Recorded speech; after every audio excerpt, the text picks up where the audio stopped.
Hey everyone, in this tutorial, I'll show you how to add materials in Blender from start to finish.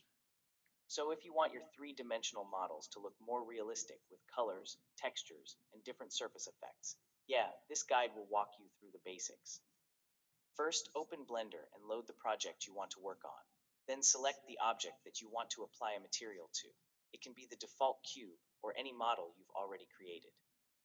Now go to the Properties editor on the right side of the screen and click the Material Properties tab. If your object doesn't already have a material, click the New button to create one. Blender will automatically assign a basic material to the selected object. Next, look for the base color option. Click the color box and choose any color you like. You'll notice the object's appearance changes immediately, especially if you're using Material Preview mode. This is the easiest way to give your model a unique look. You can also customize how the material reacts to light. Try adjusting the metallic and roughness sliders. Increasing metallic gives the object a metal-like appearance, while lowering roughness creates a smoother and shinier surface. Feel free to experiment until you get the result you want. If you want even more realistic results, you can add an image texture.